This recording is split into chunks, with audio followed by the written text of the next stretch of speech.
मैं कौन हूँ। चहुँ ओर वैदिक धर्म व अद्वैत ज्ञान की प्रतिष्ठा को लेकर दिग्विजयी आचार्य शंकर अपने शिष्यों के साथ विभिन्न स्थानों की यात्रा कर रहे थे।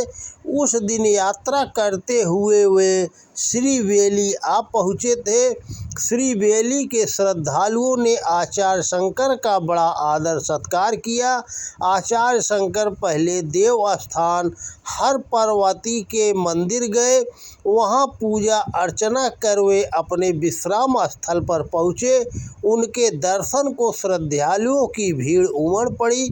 आचार्य शंकर ने उन्हें अद्वैत तत्व की सरल व्याख्या करके समझाया। ब्रह्मज्ञान के तेज से प्रदीप्त उनके मुखमंडल को देख सभी श्रद्धालु उनकी ओर सहज ही आकर्षित हो रहे थे। श्रद्धालुओं की उस भीड़ में प्रभाकर नाम के एक ब्राह्मण भी अपनी पत्नी सहित अपने 13 वर्षीय पुत्र को लेकर आचार्य शंकर के दर्शन व आशीष की आकांक्षा लिए आए थे। प्रभाकर का पुत्र 13 वर्ष की आयु पूर्ण कर चुका था, पर वह कुछ बोल नहीं पाता था क्योंकि वह गूंगा था। ब्राह्मण प्रभाकर ने आचार्य शंकर की अलौकिक शक्तियाँ व योग बल के बारे में सुना था। उन्हें यह आशा थी कि आचार्य शंकर की कृपा दृष्टि से उनका गूंगा पुत्र भी बोलने लग सकता है। यह सोचते हुए वह कुछ फल मिष्ठान आदि भेंट स्वरूप शंकराचार्य के चरणों में अर्पित कर रोने लगा। प्रभाकर का गूंगा पुत्र भी शंकराचार्य के चरणों से लिपट गया। प्रभाकर को रोते देखकर शंकराचार्य ने बड़े प्रेम से उसके सिर पर हाथ रखा और बोले, विप्र धीरज रखो। तब प्रभाकर ने कहा, हे देव, इस बालक के जड़ भाव का क्या कारण है जिसके कारण यह कुछ बोल नहीं पाता। हे देव, आप तो करुणा के सागर हैं। आप इस बालक पर करुणा कीजिए और इसे ठीक कर दीजिए। हमारा यह पुत्र कुछ बोल नहीं पाता, फिर यह वेदादि भला किस प्रकार पढ़ सकेगा। यह तो अपनी भूख प्यास भी नहीं बता सकता। इसकी दशा देखकर हमें अत्यंत कष्ट होता है। प्रभाकर की बातें सुनकर शंकराचार्य ने उसके गूंगे पुत्र की आंखों में अपार करुणा भरी दृष्टि से देखा और पूछा, हे शिशु, तुम कौन हो? तुम्हारा नाम क्या है? तुम कहाँ से आए हो? हे वत्स, तुम इन प्रश्नों के उत्तर देकर मुझे प्रसन्न करो। तुम्हें देखकर मुझे अतिशय आनंद का अनुभव हो रहा है।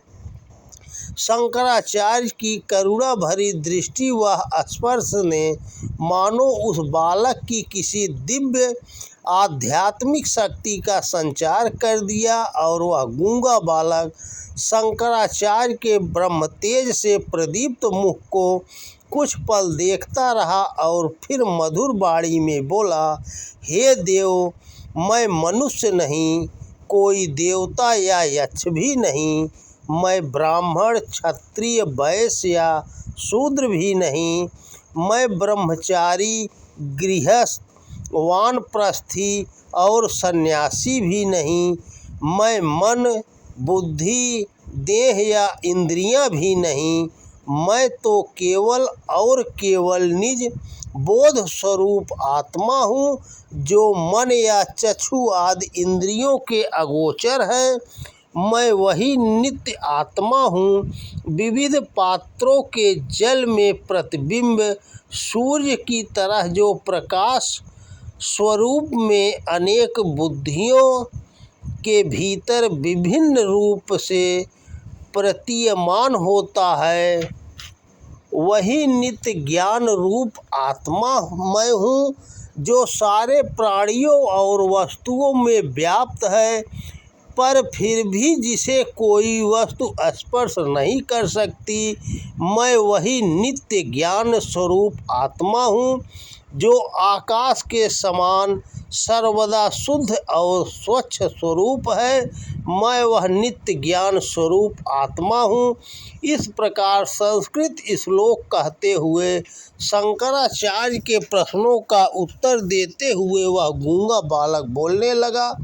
शंकराचार्य के प्रश्न पर उस गूंगे बालक के मुख से इस प्रकार ज्ञान की बातें सुनकर और उसे बोलते देखकर वहां उपस्थित सभी लोग हतप्रभ रह गए। शंकराचार्य ने अपने शिष्यों की ओर देखते हुए कहा, यह बालक अवश्य ही कोई ब्रह्मज्ञ पुरुष होगा, क्योंकि तत्व ज्ञान से पूर्ण और आत्मस्वरूप का ऐसा वर्णन साधारण मनुष्य से संभव नहीं। अवश्य ही इस बालक ने आत्मज्ञान प्राप्त कर लिया है। इस बालक के द्वारा व्यक्त यह स्तोत्र हस्तामलक नाम से प्रसिद्ध होगा और तुम सब भी आत्मस्वरूप को अभिव्यक्त व प्रकाशित करने वाले इस स्तोत्र को कंठस्थ कर लो। उधर अपने गूंगे पुत्र को बोलते देखकर प्रभाकर दंपत्ति के आनंद की कोई सीमा न रही। वह आचार्य शंकर के चरणों में नतमस्तक हो गया और बोला, हे देव, हम आपको किस प्रकार से धन्यवाद दें। आज हमारा रोम रोम आपके इस उपकार से ऋणी हो गया। आचार्य बोले, पूर्व जन्म के शुभ कर्म तथा तप के फल स्वरूप यह बालक ब्रह्म ज्ञान में प्रतिष्ठित हुआ है। इसी कारण यह लौकिक बातें नहीं करता। यह गृहस्थ धर्म का पालन नहीं करेगा और विरक्त रहेगा। ब्राह्मण दंपति अपने गूंगे पुत्र को बोलते देखकर जितना प्रसन्न हुए थे, उसके विरक्त भाव को जानकर उतने ही दुखी हो गए। वे दुखी होकर अपने पुत्र को लेकर घर आए और प्रयत्न करने लगे कि वह कुछ बोले, पर वह एक शब्द भी नहीं बोला। उसकी जननी अपने पुत्र का मुख चूमते हुए प्यार से बोली, मेरे लाल, तुम एक बार तो अपने माता पिता से बात कर हमारे हृदय को शांति प्रदान करो। बालक चुपचाप उनके मुख की ओर ताकता, पर बोलता कुछ भी नहीं।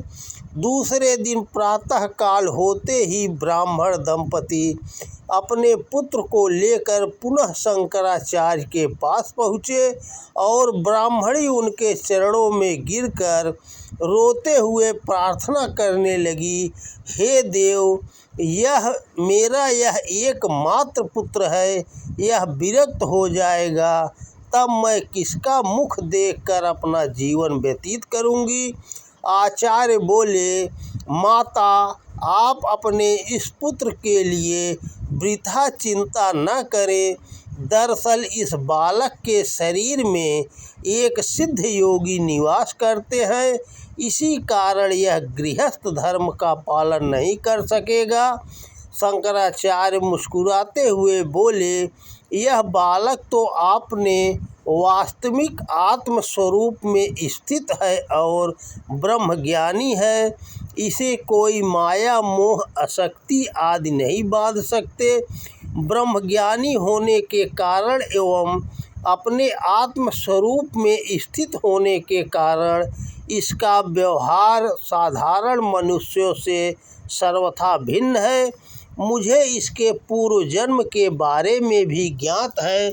शायद आपको वह घटना याद नहीं रही जब यह मात्र 2 वर्ष का था। आप कृपा करके वह घटना हमें बता दीजिए देव। ब्राह्मण ने नम्रता से आचार्य शंकर से कहा। आचार्य बोले, स्मरण कीजिए, जब यह बालक 2 वर्ष का था तब आप पत्नी उसे लेकर यमुना स्नान को गए थे। उसे नदी के किनारे बिठाकर आप दोनों नदी में स्नान करने लगे। वहीं यमुना किनारे एक योगी ध्यानस्थ बैठे थे। आपने समझा कि वे योगी बैठे हुए हैं और आप अपने बालक को उनके समीप छोड़कर स्नान करने चले गए। यह 2 वर्ष का बालक खेलते खेलते यमुना में डूबकर मर गया।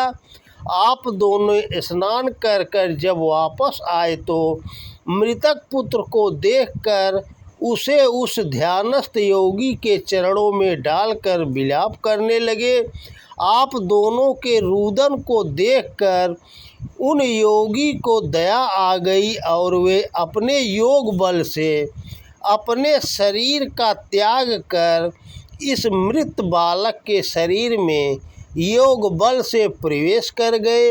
बालक को जीवित देखकर आप दोनों बहुत आनंदित हुए और उसे अपने घर ले आए। वे सिद्ध योगी ही इस बालक के शरीर में निवास कर रहे हैं। आप इसे गृहस्थ नहीं बना सकेंगे। यह सुनकर दंपत्ति बोले, हाँ देव, वह घटना हमें स्मरण आई है। तभी वह बालक बोला, माता, अब तो आपको मेरा परिचय ज्ञात हो चुका है। अब आप यह जान चुकी हैं कि मैं कौन हूँ। इसीलिए हे माता, आप हमें गृहस्थी में रहने के लिए विवश न करें। आप पूज्य आचार्य श्री के चरणों में रहने की आज्ञा प्रदान कीजिए। मैं भगवान से प्रार्थना करता हूँ जिससे आपको शीघ्र ही पुत्र की प्राप्ति होगी और वह गृहस्थ धर्म का पालन कर आपको आनंद प्रदान करेगा।